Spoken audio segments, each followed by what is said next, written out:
Hi guys, it's Tamara. I'm back with another video today. Today is Friday, and we're going to wrap up our topic on mentally ill parents by focusing on some of the ways that you can bounce back and some of the ways that you can deal with an unhealthy parent. So I want to talk a little bit about that today. So thank you so much for coming back to my channel. For those who are subscribed, and for those who are not subscribed, I encourage you to hit the subscribe button and stick around with us as we continue to talk about mental health. We talked a lot about trauma last month. We did a 4-week series on trauma last month. And so this month we're going to do a 4-week series on relationships. I will post down in the comment section below some of the topics that I'm going to be focusing on for this month, just so that you can take a look at that. All right, so the benefits for you in today's video is that I'm going to give you a couple of tips on how to deal with an emotionally unavailable or mentally ill parent. Okay, so let's just jump on in. I know you're probably wondering, why am I wearing glasses today? Well, you guys don't know this, but I do wear glasses, and I've been getting like really severe migraines. So yeah, my eye specialist was like, you better put the specs on. And so the specs are on. Tell me what you think of them in the comment section below. One of my kids here in my practice said, Miss Tamara, I can't see your eyeballs anymore. And I'm like, oh great, you know, so tell me what you think of these. All right. So let's jump into the serious stuff. Okay. All this week, I've talked about the consequences or the outcome of living with emotionally unavailable and abusive parents. I've also talked about parents who have a mental illness and they lack the capability to be everything that they need to be for the child. The child grows into an adult and begins to struggle not only with their own emotional and psychological health, but they also begin to suffer in their relationships, right? Last video, I talked about codependency and traumatic attachment, and there were some other things I talked about too, vicarious trauma, just a variety of places that an unhealthy parent can send their child to as an adult. And it's very, very depressing and overwhelming. So some of the things that I do in sessions with my clients, I'm going to share with you right now. The first thing I encourage you to do, and this may sound very simple, but a lot of people struggle with this, is to know thyself, right? I have a lot of parents that come into my practice and they say things like, I thought I had an identity. I thought I knew who I was. I thought I could handle this. I thought. And the reality is, no, they could not. They could not manage their emotions. They could not manage how they were looking at life, and they could not manage their emotions. So I often tell my clients to know thyself, right? Know your dislikes and your likes. Know your needs, wants, and desires, right? Do some faith work, right? What is the spiritual side of your life doing for you, right? Are you meditating? Are you practicing silence and fasting? Are you reading self-help books and growing and learning? Are you engaging in journaling, right? Those are all spiritual things that can kind of help you develop the resilience that you need. Meditation in and of itself is healing because it causes, well, I'll put it this way, it makes you pause, right? It gives you that opportunity to pause and to think about things and to process things a little bit differently. So meditation is extraordinarily important, all right?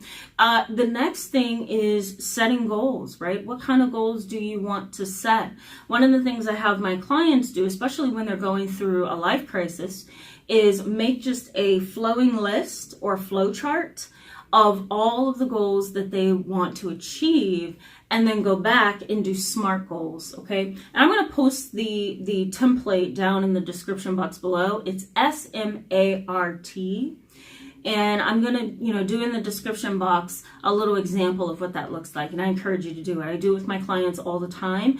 And what it does is it takes a really big life situation and it narrows it down to one specific goal that you need to achieve within a certain amount of fair time. And that's the good part about SMART goals. All right. The second thing that I do with my clients is we talk about and pick and pull apart what they have control over and what they do not have control over. And so I have a marker here. I'm going to show you what this looks like, okay? Because I do this with my clients all the time.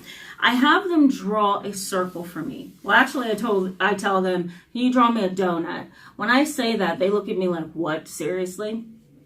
Okay, so the donut. Here's how it looks. All right, that's the donut. Okay, so the donut, inside that hole, I usually have the client list the things that they are in control of, right? They're in control of their emotions. They're in control of their thoughts. They're in control of their emotions. They're in control of their needs and their wants. They're in control of their desires, right? And then on the outside here of that circle, I have them write down all the things that they think they have control of, but they do not, okay? So let me give you an example of how that looks. So for the middle of that donut, I have them write down all the things that they can actually control, everything that is within their power to control. I can control the people I hang around. I can control how much access I have to my family. I can control whether or not I go to family functions. I can control what kind of jobs I apply for. I can control how much money I save per week. I can control who I date and who I do not date, right? So that kind of stuff. On the outside of that donut, I have them write all the things that they thought they have control of, or they thought they had control of, but did not. I thought I had control of my children's desires in life, or, their opinions or their goals.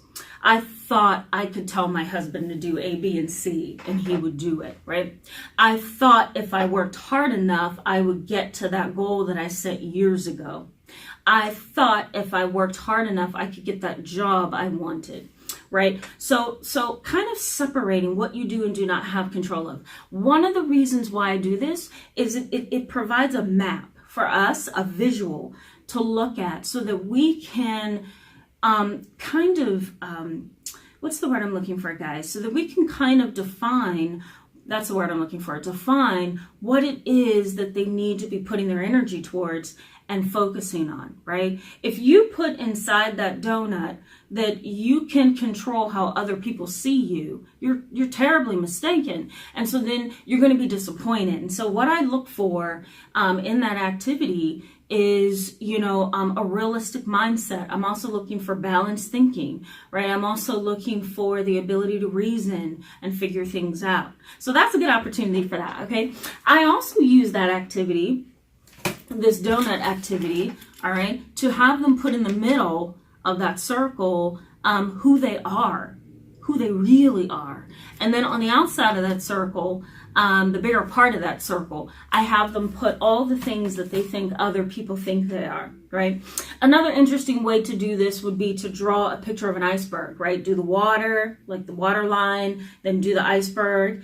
And then underneath that water line, list all the things that you truly are. And above the iceberg, above the water line, list all the things that you display to people, which causes them to see you differently, right? So that's another way to look at that, all right? The next thing that I encourage my clients to do is embrace self-learning and self-knowledge. So go to Barnes & Noble and get some inspirational books, right? Go to a bookstore nearby, grab some coffee and just sit and journal, right? Grab a doodling book and do some art, color and draw. Allow yourself to step out of the adult world that's always busy and the expectations are high, right? Step out of that world into a different world. When I went to college and grad school, I used to love to go to Barnes and Nobles with my mom. When Borders bookstore was in business, my mom and I would go there in between my college and graduate school classes, and I would be studying, she would be reading, and I would have my mocha, and she would have, her water and crackers. And we would just sit and talk, or I would sit and we just sit with each other and enjoy each other's company. I mean, I loved it. What it did for me is it took me out of the working real world and put me in a mentality or a space that gave me the ability to be creative and read and really get to know myself on a personal level. The other thing that I encourage you to do is engage in self-improvement, right? Set one goal for yourself every week or every month and achieve it. I want to lose weight, but I want to lose weight because I want to look and feel better, right? Not because somebody else wants you to, but because you want to look and feel better, right? Or I want to eat better. I want to do a system cleanse. I want to grow my hair. I want to do facials every night before bed. I want to go play golf and really perfect my swing. I want to, buy a motorcycle. I want to, whatever it is that you want to do, see it through the lens of self-improvement, that you're not going to stay stuck in one spot just because of your history, just because of your painful past, that you're going to pick up the pieces from that, put them over there, and then you're going to focus on other pieces of your life. It really is a process of post-traumatic growth. It's being able to say, I had that pain, I felt that before, I don't like that, and so therefore I'm going to put those pieces over there and I'm going to focus on my thing over here because I feel that I can help other people, I feel I can grow, I feel there's more life for me. All right, so that's what I want you to keep in mind as you move forward, and as you move forward on the channel with me here. Your ultimate goal is to pick up the pieces and move from A to B. Thank you so much for being with me today, guys, in this video. I encourage you to give it a thumbs up if it was helpful to you. Stay tuned. We're going to talk about some new stuff on Monday, and I think you're really going to like Monday's video, so stick around for that. In the meantime, have a great weekend, guys, and I will see you on Monday. Bye-bye.